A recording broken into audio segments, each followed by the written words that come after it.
Now we have really, honestly, we only have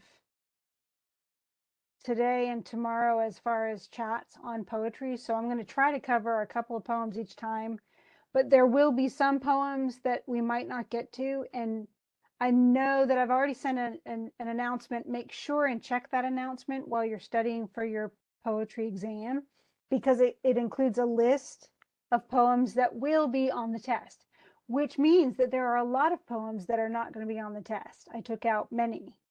So as you're going through and studying, that should save you some time. But hopefully too, I mean, everything that is on there, we will have discussed. So I know what we have left. We have essentially 5 poems left. We have Richard Cory, which we'll talk about now, and then the Highwayman, which is long, but we might be able to still get it done today. And then the Ballad of Birmingham, Dulce et Decorum Est, and The Man He Killed. So those three, the other three, we'll at least be finishing up the Highwayman tomorrow at the beginning in the first chat, and then we'll cover the other 3 poems. So there is nothing that we haven't covered, that of the poems that are left in your journals and everything. There's nothing that we're not going to cover, and yet it's going to be on the test. Everything's going to get covered. So, and I will try, once we get, at least by Wednesday morning early, I'll get all the chats put into YouTube. It takes a little bit for them to get loaded, but I still should be able to do that.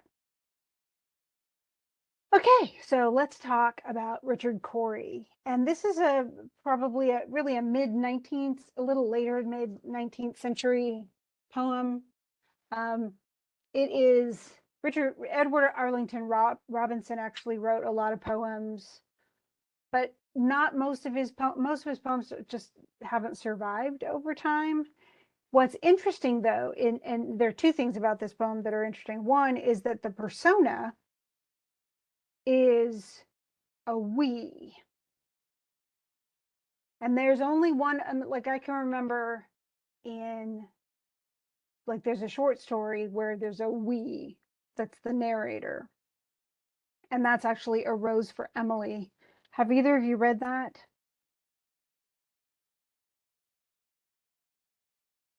Okay.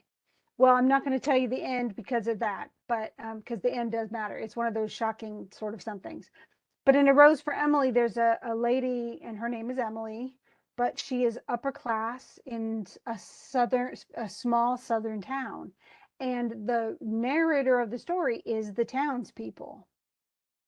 And so they kind of, oh, well, we noticed this about her and we noticed that about her. And yet what you get is a sense that as much as they know who her dad was, and they know that she's been living in this house by herself, and they know this about her and that about her, they really don't know her, because she's always in her house or on her own, and they don't, it's all very polite, but they never really know her as a person. There's no friends who are like being interviewed talking about Emily, before she died or something.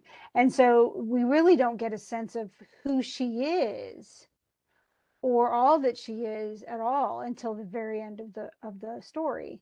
And in most cases, I mean, I don't know how you guys feel, but I know in my own life there are not that many people who truly know me as a person, as a friend, who know my interests, who know what makes me get up in the morning, who know my opinions on everything, who kind of know my view of the world, who understand my character. There's just a lot of people who don't know me. They know me. Are there people like that for you? You can tell me. There are people who know you. They know you by name. They know what, some of your outfits or something, or they know what your major is, or they know what, some things, or even what car you drive. A lot of small towns, they recognize cars. They're big into that. But does that really say who you are?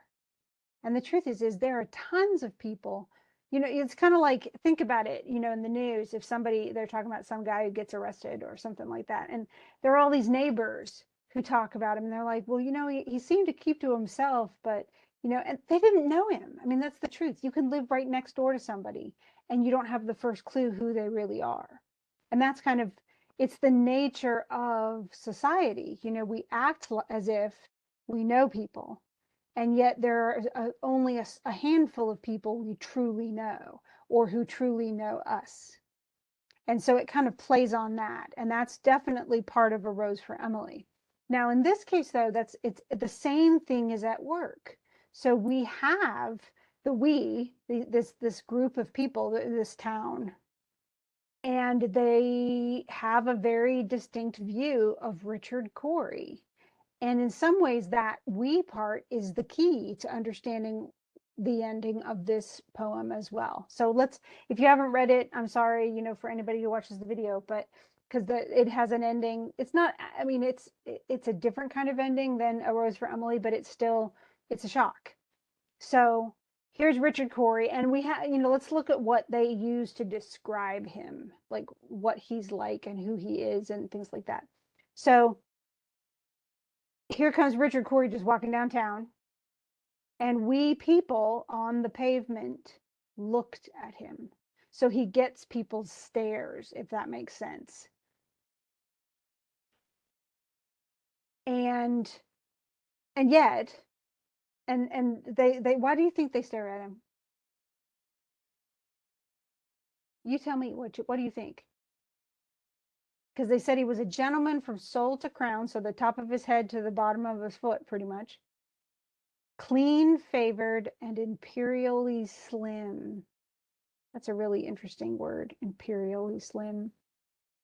So he had like presence, and he was slender, so trim. He was not a squishy dude. He was I guess considered to be more graceful because he wasn't. But so he acts like a gentleman. So his outward appearance is clean, it's neat. Um, he's probably a little pretty. You know, he was always quietly arrayed, so he doesn't wear anything flamboyant. He was always human when he talked. What in the world does that mean?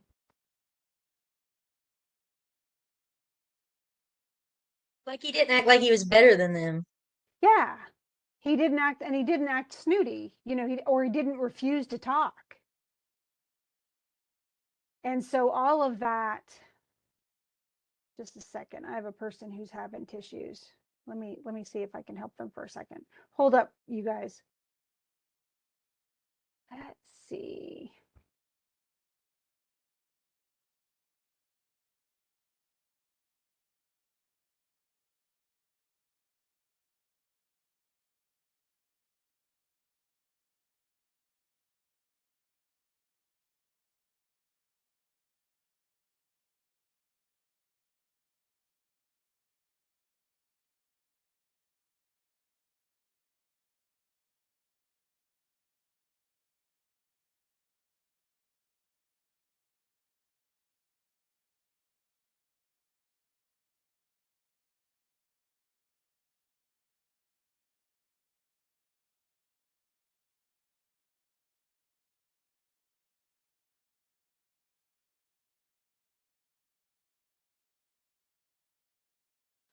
Okay, sorry.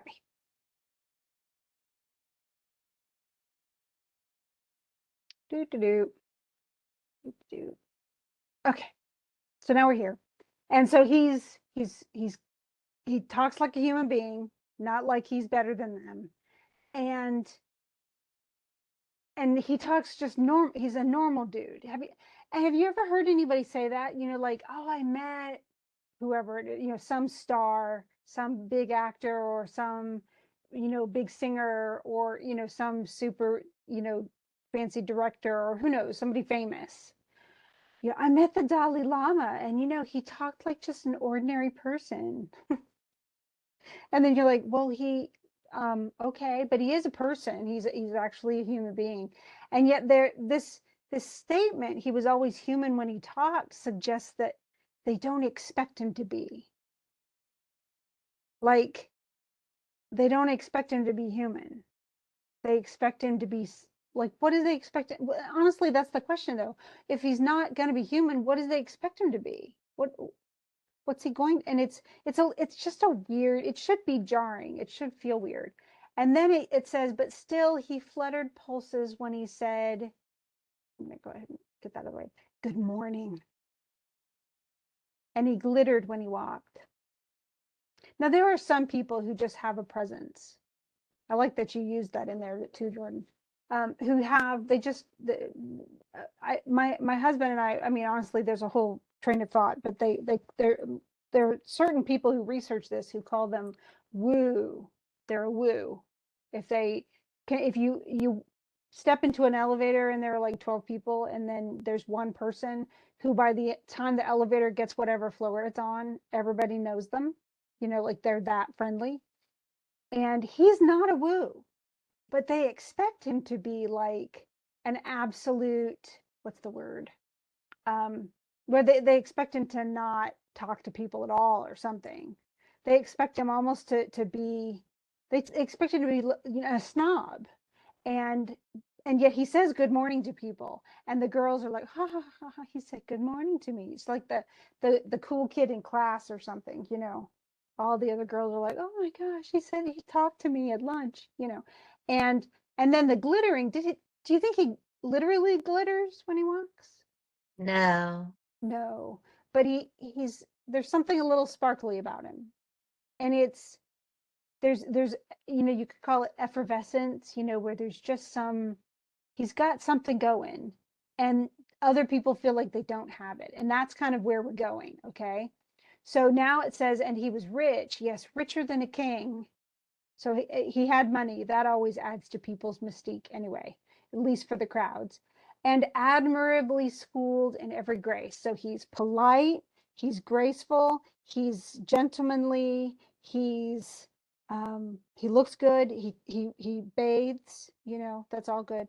And he wears probably pretty nice clothing. You know, he wears, you know, things that are tailored, they fit him well or whatever. In fine, we thought that he was everything to make us wish that we were in his place.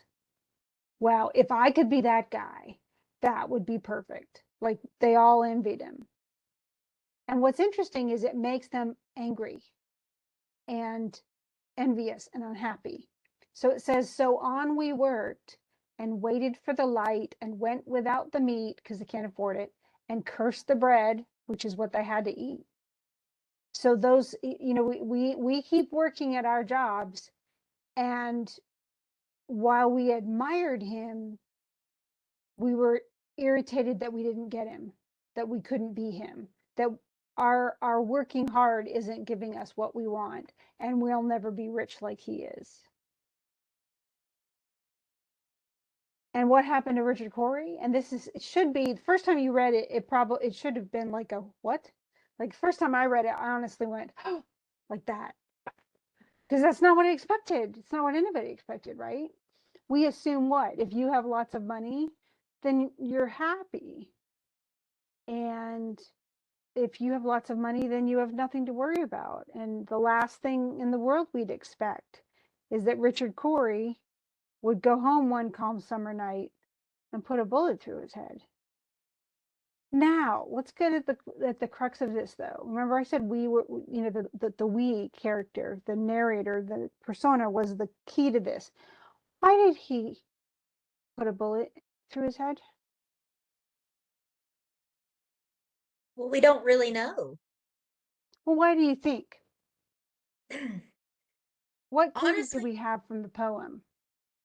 well, honestly to me, it seemed like, you know how we never really know exactly what's going on in somebody's Hmm. life? Like on the outside, he looked like he had it all, but what if he didn't? Right. What if there's something we didn't know about? That's kind of what it Right. seemed like to Well, me. see, and the truth is there isn't. I mean, there's a bunch of stuff we don't know. Oh, Brooke, your mouth dropped open. See mine. That was, yeah, I was.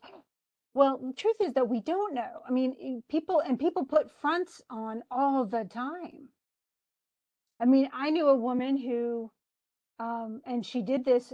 They finally did something about it, but she was a teacher, and she would show up to work with sunglasses on, and it's because she'd been beaten. But Oh, people would wear, you know, and I've known a couple women who did this, who were, they'd have bruises on their neck or something. They'd wear turtlenecks all the time. And it was because they had long sleeves too, so any bruises on their arms wouldn't show. There are kids all the time, and their biggest fear is somebody finding out that their parents abuse them because they've been threatened so much. And so they'll do everything to cover it up. And I mean, think about it too. Think about like Facebook. Okay. What do people post on Facebook? If they're they're having an anniversary with their husband, what do they write? They post the best of their lives. Yes, it's fake book. That's what we call it, that. Where, oh, it's my most adoring husband of whatever many years, and he's the light of my life, and blah blah blah. And then the next 6 months go by, and everything they post is just dreamy, dreamy, dreamy. And then all of a sudden they post that they're single because their marriage wasn't as good as they said it was. And we like to, I mean, I still have a couple of moms, and their kids are the most perfect children ever. They're unfailingly kind and successful. They win every track meet they ever run in. Actually, what happens is they just post the meets where they do well. They don't post all the meets where they lost. But we like to put up that, perfect, everything's great, everything's wonderful, nothing's wrong type of thing. And we're taught to by society. The truth is if somebody came up to Richard Cory and said, "How you doing?" and he complained, they wouldn't like that. He wouldn't be charming. He wouldn't be, they're like, he wouldn't be a gentleman from Soul to Crown. He's a crank. He complains all the time. What does he have to complain about? And so in some ways, that politeness means they never get to know him, and he never is able to share with them what's really going on in his life. Now, and what they talk about, and this is really important when we talk about mental illness, and that's everything that's involved with that, like that it can include alcoholism and other addictions. It can include any of those kinds of, no matter what issue they're dealing with, social, environmental, mental, physical, it is harder to overcome without friends. And so, like they say, the number one way to make sure that any program in drug abuse or alcoholism works is to make sure that they have a social system in place and they have friends. Because if they don't, no matter how much they try to do things on their own, it's much harder if they don't have people there to be with them and support them. You live longer. I mean, on the very basic level, people who have friends and a social circle and that continues as they get older live much, much longer than people who don't. So it helps to have friends. And this guy, as far as we can tell from this poem, has none. So he has nobody to turn to. They're all envying him. They're all walking around ticked off that they're not as rich as he is. Why would any of them sympathize with him if he said, "Look, I'm really going through some issues"? And so we hide it. It used to be, honestly, we hid things all the time.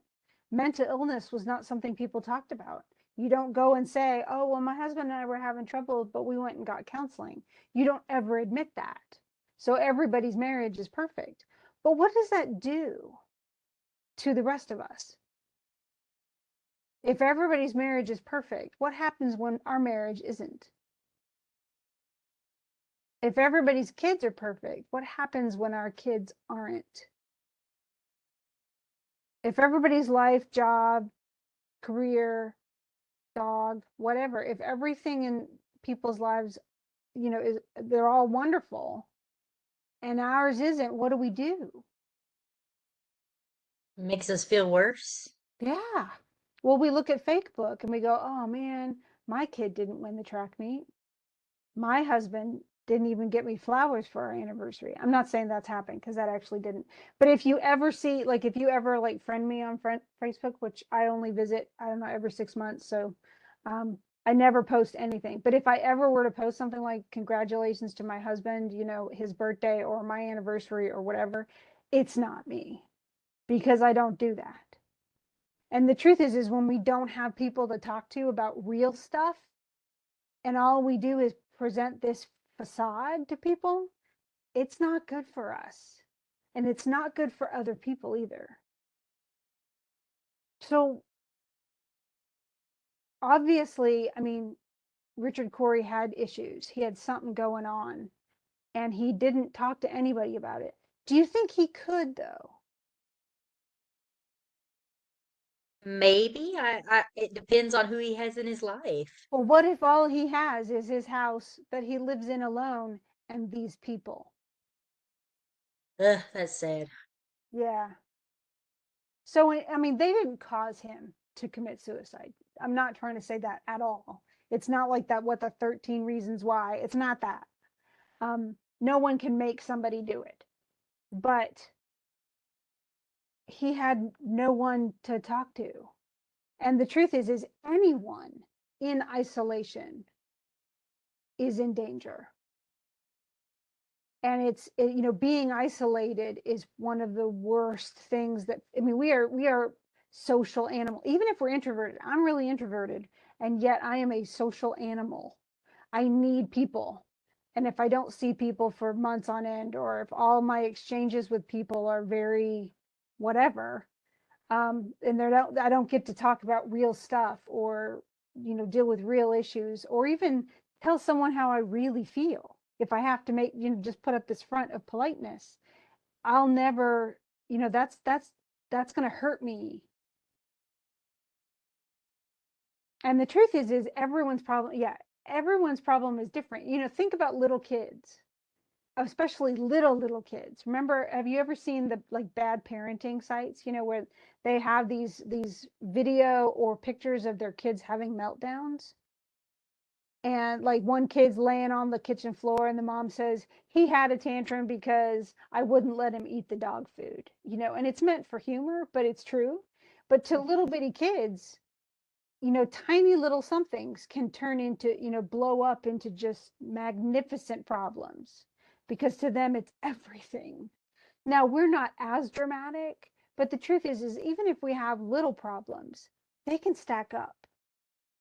And if we have no one to share them with, if we have no one to talk to about them, they blow up even more. We get inside our own head too much.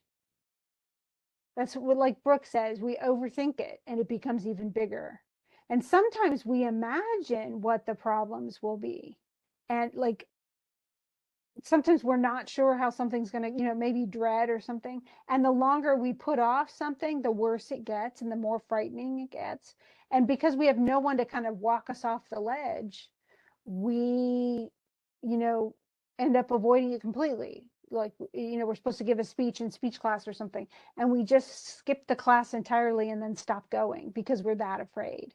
If we're able to express our fear, though, and have people listen, and even give us advice, how can we deal with stage fright or whatever, we're going to be able to go through and do it. We're probably going to have people who already know that we're scared and they're going to encourage us instead, but they have to know that something's wrong.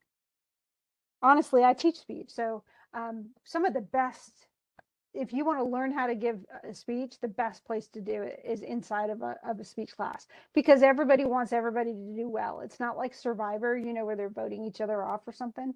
They're really supportive. And if they know you're scared, they're going to be so nice to you, because everybody wants to be treated nicely and gently, because we're all nervous, you know. And I think that feeling like you're one of a group is so different from feeling as if you're isolated and no one knows you or cares to know you. Like the girls can, you know, giggle or something when he walks by and says good morning, but did they really talk to him? And I don't think the answer is yes. I think they didn't. Right. But the truth is with a little kid, I mean, think about when you were a teenager and you had a crush on somebody, and if anybody tells you, oh, that's just puppy love, that is the most insulting thing.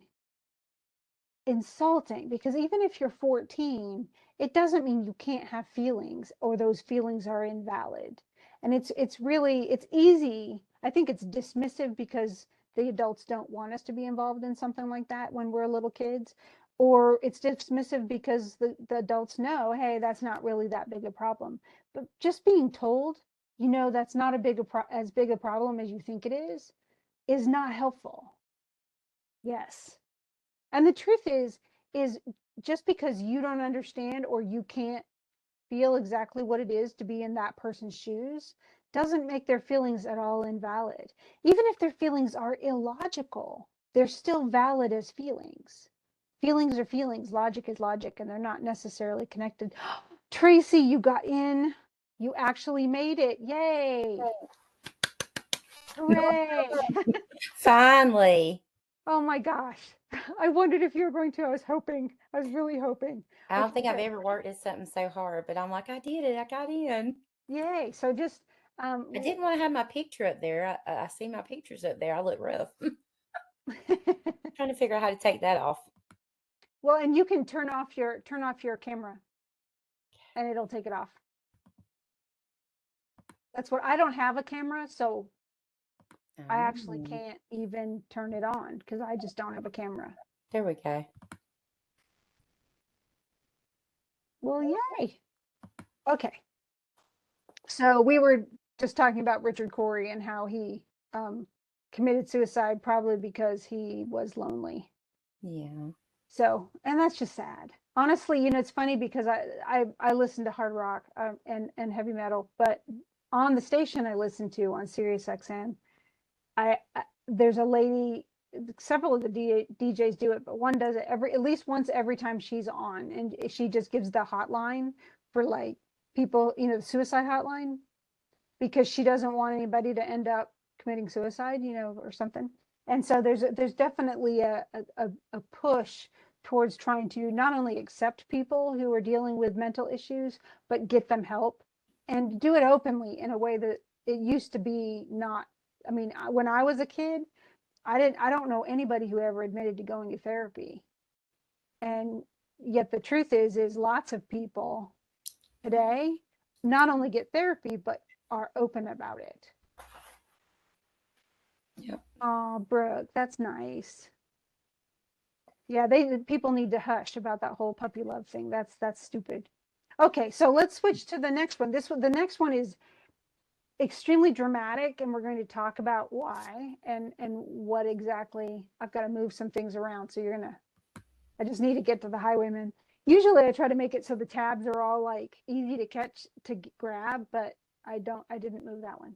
Okay, so the Highwayman is actually the first time I had ever heard of this poem was, I don't know if you probably haven't, you guys are too young. There's a newer series called Anne of Green Gables on Netflix, but there is an older like mini series that came out of Anne of Green Gables. Oh, I'm trying to think of when it came out, when I was a teenager. But I read a lot of the books by L. M. Montgomery. Obviously, I can't type and talk at the same time. But Anne of Green Gables was the first in a series of 6 books about Anne, this orphan. And then she gets adopted, and then, she has all these things. Well, one of the things she does is she competes in a poetry contest, a poetry reading contest. And in the film, in the original miniseries, she reads this poem. And it's because it is so romantic and dramatic, and she reads it like that too. It's like a melodrama. And in a lot of ways, this poem kind of, and it's also like the Lady of Shalott, which you guys actually don't have to read because I took that journal off. But there are a lot of different poems that they all almost have an epic sort of feel to them, and everything is really a bit gushy, where everything is it's sort of like a cross between Poe and a romance novel. And these poems are probably where we started really getting the idea of a romantic. Now, I want to tell you something because it's really important. Historically, a romantic with a capital R is not the same thing as a romantic. with a little r. Okay. So romantics, or the romance movement, or romanticism, is a movement that happens, and it actually starts with a poet who, a precursor of this guy, William Wordsworth, and Samuel Coleridge wrote a set of books and published them in 1788 called Lyrical Ballads. And it's essentially what romantics, they defined what a romantic was. And romantics loved nature. They were kind of like the, like the Greenpeace people today, who go and fight stop the whalers from killing whales and hug trees and things like that. This is the romantics. They love nature, and to be in nature was almost like being in church. Okay. And they wanted people to essentially get away from society and the social rules and go out into nature and just be one with nature. They valued feeling over logic. So what we felt was much more important than what we think. And then they also really valued the individual. And they felt that even individuals that were underdogs, where they didn't have the high status like Richard Cory, having all the money.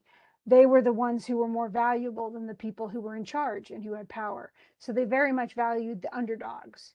And one thing that the Romantic movement actually pushed for was to end slavery. And the Romantics, above all, both in America and in other parts of Europe, the Romantics were the ones who really effectively changed the system and made slavery far less popular, mostly by exposing it for all of its ugliness. But in the Highwayman is really both romantic and romantic. It's capital romantic and little romantic, but it's capital romantic probably even more than it's romantic because it is espousing some of those same ideas. It is very emotional. Its text is so much more emotional than modern poetry tends to be. Everything is, I don't know if you've ever read a romance novel that was written like this, where the wind was a torrent of darkness among the gusty trees. I mean, it's honestly, in today's world, it would be hard for people to keep a straight face reciting this poem line by line, because it is pretty, the moon was a ghostly galleon tossed upon cloudy seas. Everything it's a metaphor, but it's all, the road was a ribbon of moonlight over the purple moor. And so it does it feel a little poish? I was and Jordan was like, I'm a romantic. Okay, well, the truth is it's really beautiful, but it's a bit on the overblown side. So had the previous era, so the Romantics came after the Enlightenment. And Jordan, you're actually in humanities, so you're gonna figure this one out. But the Enlightenment was the Age of Reason. That's its other main name, and so everything was supposed to be logical. And then the Romantics were like, forget logic, let's just be emotional, and that's kind of where we get this. And so, if we take, let's since you guys have all read it, I hope, because it was due a while ago. What exactly, tell me in one sentence, what happens in this poem? What really happened? One sentence, very short, brief as brief can be. What actually happens in this poem?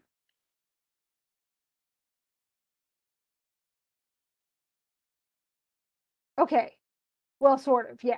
Okay, so, and who are these lovers? Who are they? No, absolutely, Tracy. So that's why it's both capital R and little r. That's the little r part. So what's a highwayman?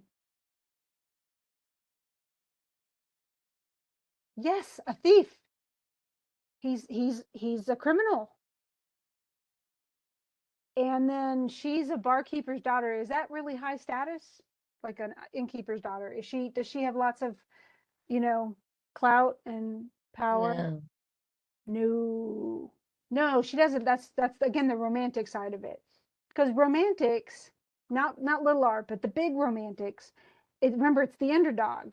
So they're not going to champion the army that's trying to keep order. And what does the highwaymen do? They rob people. So you're riding around in your carriage or on your horse, and they, at gunpoint, stop you.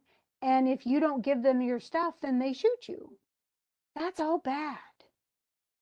Like, that's bad. That's super bad. It shouldn't happen. And yet, he's the hero of this. This girl is just an innkeeper's daughter. She probably, as when people come in, she like waits tables or something. And she's it sounds like she's really pretty. And so she's, probably pretty popular with the men who come in and stay at the inn or whatever. But she's also popular with this dude. Now, and are they married?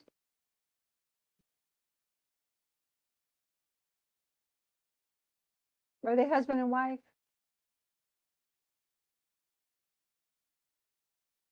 No. No, no, no, no. So now at this time of, here in today's world, does that matter a whole lot? No. Nope. Because we don't care a whole lot. Back then, oh, yes, it mattered. What in the world was she opening her bedroom window to and letting a thief come in?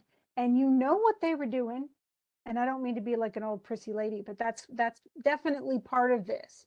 They're meeting clandestinely, and they're not married, and they're desperately in love with each other. But he's a criminal. So if we go to the very basic, up to sneaky, sneaky business. Oh my goodness. So yeah. So they're being a little naughty. They're doing naughty things in her bedroom at night, and they shouldn't be. And so, the truth is there, if you actually sit there, well, he would come to her bedroom, and she'd open the door and let him sneak into the house at night. If we said that in a court of law today, though, people would judge that. So, and a lot of people would say, well, she's abetting him, and she really is. Okay, so he's a robber, known robber. He's stealing all sorts of stuff, and yet the essentially the authorities come in, know that she's his love, and they tie her up, and they say, we're going to catch him when he comes to you. And so it's kind of like, okay, a son escapes and he runs to his mom's house, and the police come to get him, and the mom hides him. Well, she's abetting a criminal. And that's the legal definition. And yet in this case, they're going to, we're going to catch him, we're going to kill him. And at that time, too, any of these crimes, he'd be put to death, he'd be hanged. So the fact that they're going to shoot him if he comes to her window isn't a big switch. And did they say that he really wasn't a criminal? That he really wasn't? No, he is the highwayman. He is a criminal. And so, what I'm trying to do is unromanticize it, okay? Because the truth is all this fancy language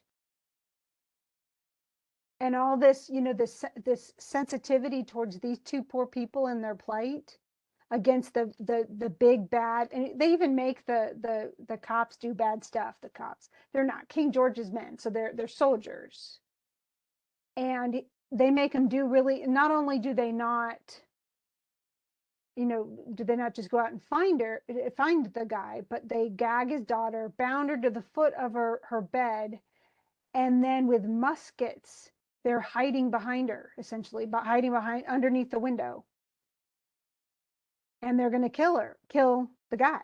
And so she sees, but they've not just done that, not just bound her, they bound a musket to her so that if she moves too much, they can shoot her in the chest. And then they kissed her. So that's super icky. And she manages to take that weapon and use it against herself. She's willing to die. And this is where we get to that heroism of the underdog type thing. This is a very romantic idea. She's willing to kill herself so that he gets warned and he can run away. And yet what happened? So she does that. She actually struggles all the way through. She manages to get to the trigger but they draw it out. Okay, so it's not just, it's very epic in this. You know, there's very elevated language. And notice how many, if you read it through again, or as you go through, how many exclamation points there are. There's all these exclamation points. Even there's all this, you know, a lot of those kinds of emphasis things. And so even, you know, he kissed its waves in the moonlight. Oh, sweet black waves in the moonlight. Even this, it sounds very Poe-esque. It sounds like Edgar Allan Poe, but it's all a part of that romantic movement. Poe was in that same era. So we have this really elevated language. We have an elevation of two not really elevated characters that makes them into heroes. You know, she's just a barmaid, but the fact that she's willing to shoot herself and the way that it's described, oh, the tip of one finger touched it.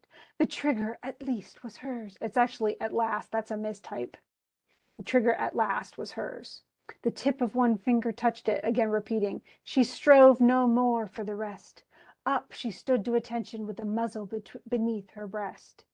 She would not risk their hearing. She would not strive again. Da, da, da, da. And so it's all this really gushy sort of stuff going on. But it matters, because if we didn't romanticize it, you know, if this language weren't changed the way it is, she's just a chick who works at an inn, who's in love with a thief, and we will totally change our view of these things. And so, but the way you saw it, I mean, Jordan, if you're any indication, and Tracy too, this is awesome. Like, oh, these poor romantically intertwined loving people who are willing to risk themselves for the other, you know. And I mean, it's really awful. But she says then her finger moved in the moonlight, her musket shattered the moonlight, shattered her breast in the moonlight, and warned him with her death. It's you know, a bit dramatic. But then he rides away. And he didn't know it was her that he saw. But then in the dawn, the next day, like, you know, almost as if we would judge him if he ran away knowing it was her. Does that make sense? Mm-hmm. Like, we judge him less because he didn't know it was her. He ran away from, you know, knowing that he heard the gunshot. He had no idea that she was dead and what had happened. And then when he finds out, his face grew gray to hear how Bess, the landlord's daughter, had watched for her love in the moonlight and died. And, you know, this is, so what happens? Once he hears this news that she died and the gunshot was hers. Oh, I think so too, Brooke. This is a great poem. I mean, honestly, I think it was brilliant to use it with Anne of Green Gables, because she gushes about it, and then at the end, you know, the last few lines are like a whisper. It's just perfect. It's so over dramatic, and it's wonderful, and it really is. I mean, it is romantic, right? And I think that, but see, the truth is, and it's kind of like Romeo and Juliet is what it is, Jordan. So we have these two people, and they can't be together, mostly because the cops are after the highwayman. But she saves his life by killing herself. Once he realizes that she's dead, then he just kind of loses it. He's spurred like a madman, and he doesn't care about hiding anymore. Why hide? Why survive when she's dead? And the truth is honestly, even though I say this is romanticized, there are a lot of people who have a relationship where they don't want to live without the other person.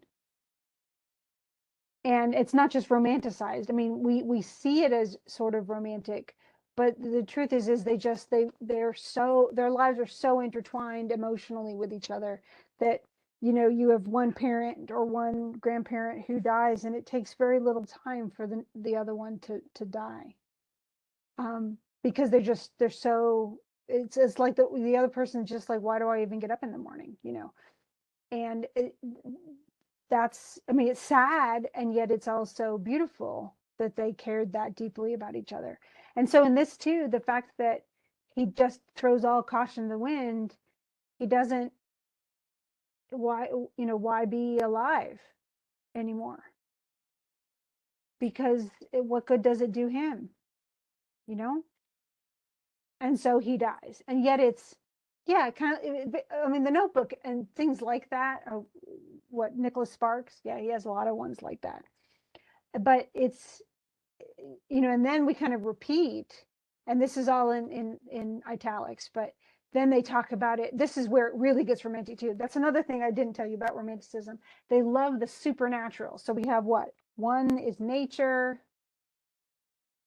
They loved nature. Two, the underdog. Number three, individual over society. So what individuals do or feel or whatever over society, what society thinks is right. And then feeling, that's four, feeling over logic. I can't even spell logic. And then five, and this is where we get to the supernatural.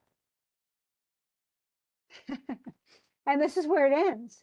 So remember in the previous poem, Richard Cory, he just puts a bullet in his head, and that's the end. And that's literally the end. There's not a line after that. It just ends with so abruptly, and it was probably, that's why you guys were shocked. This one though, so everybody dies. Yes, I think you're right, Jordan. Jordan wrote, the poem makes me think of how people romanticize Bonnie and Clyde. Bonnie and Clyde were murderers. They were murderers, and the way they died fit the way that they killed tons of people. Their car got completely riddled with bullets to kill them, but they were a menace. They were horrible people, and yet they get romanticized in the same way that, like, the mafia gets romanticized. What do we have? We had The Sopranos. That's horrifying because the mafia did awful stuff, does awful stuff. They don't have the power they used to, but we romanticize. I mean, think about like Ocean's 11 and stuff like that. We romanticize thieves who go and steal stuff, and only they do it on a grand scale, rob from the most amazing, sophisticated banks ever, stuff like that.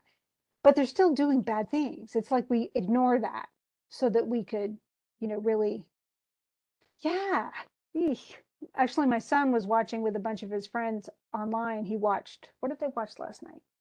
Silence of the Lambs, where one serial killer who's in jail helps catch another serial killer who's not in jail. That's pretty much what the whole movie's about. And yet people admire, Hannibal Lecter, who's the guy who helped catch the other dude. Yeah, it's just weird. It's creepy. Okay.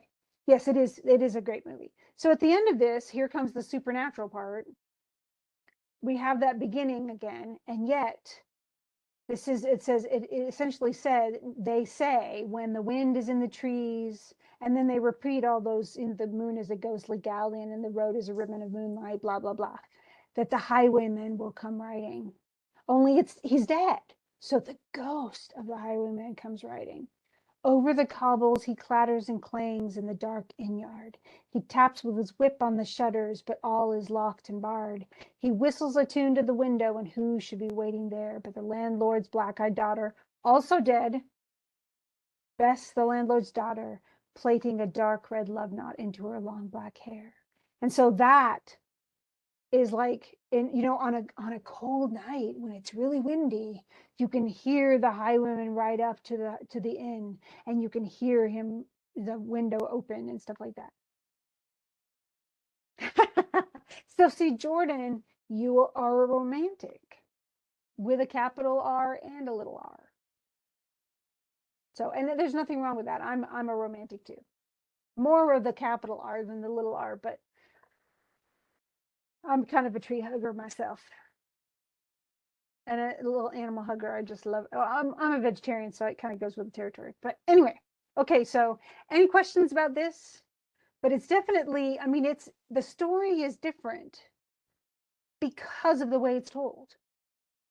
And I guess that's the most important thing I want you to understand. That grand language makes this a story about, an epic story about two epic people who do epic things. But in reality, if you sit down and logic through it, you're like, wait a second, and you should. But at the same time, you can get caught up totally in the emotion. And can a person be a criminal and still be a good person? Yeah. Honestly, okay, so you want something, a prose that goes with this romantically? Watch Les Miserables. Only read the book, it's better. Because the main character is Jean Valjean, Jean Valjean, and he ends up in prison for 19 years. Why? Because his sister and her child were starving, and he stole a loaf of bread.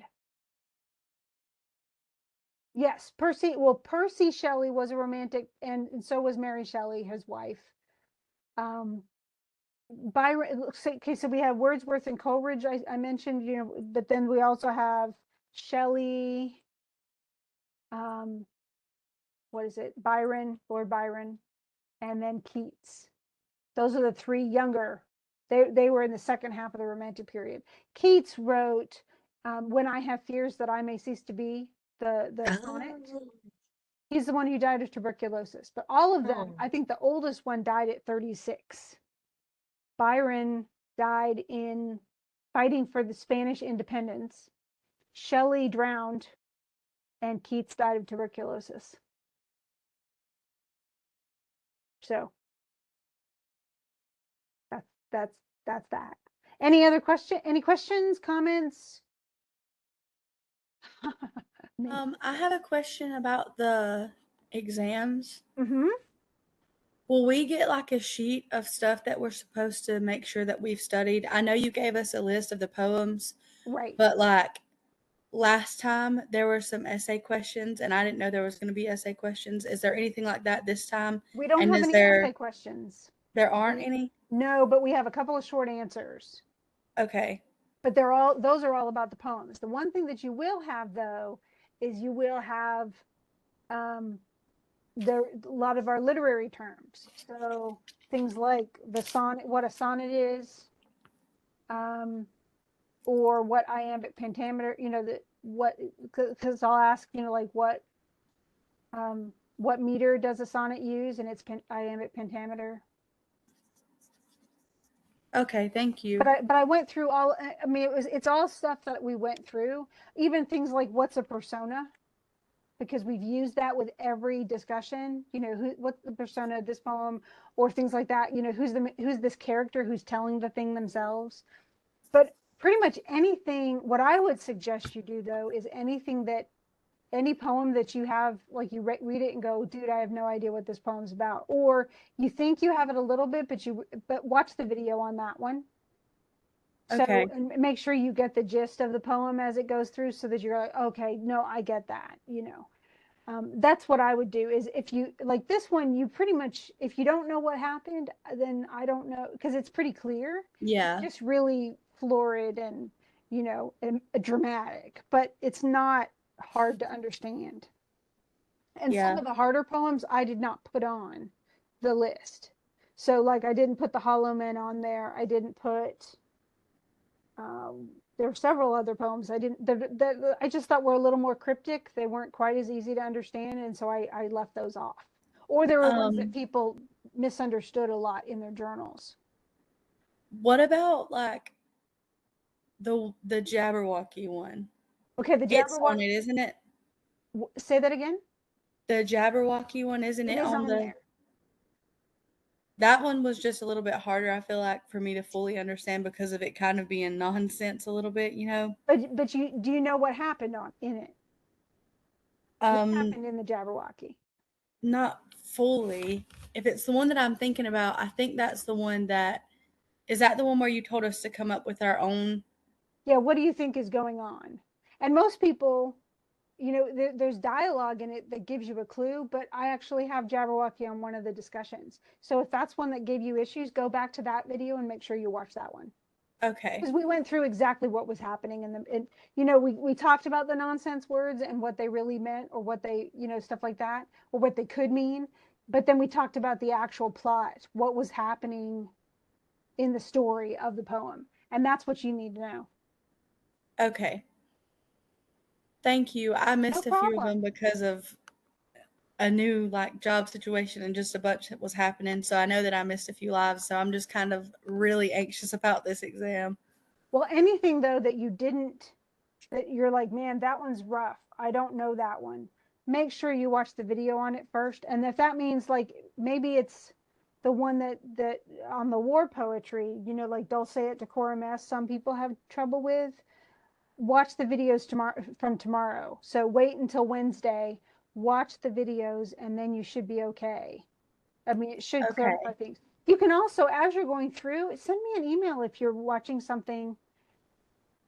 Actually, it's from the Through the Looking Glass, Tracy. That poem, Jabberwocky, is from it's from Through the Looking Glass, which is the sequel to Alice in Wonderland.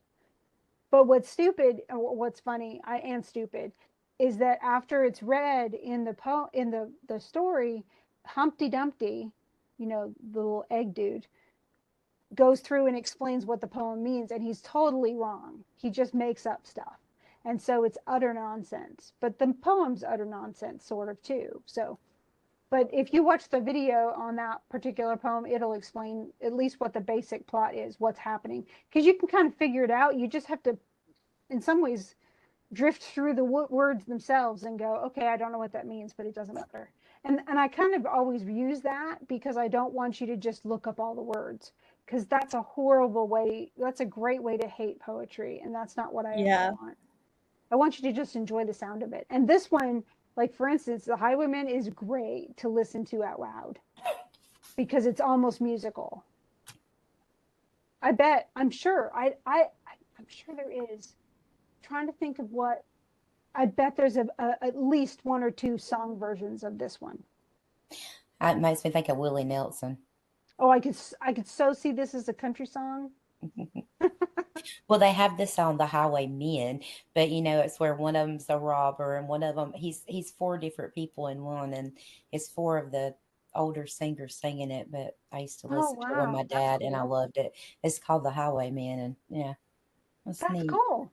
Yeah. Okay, so hopefully, I mean, what I will do is I'll make sure we talk about the rest of the poems that are going to be on the test tomorrow.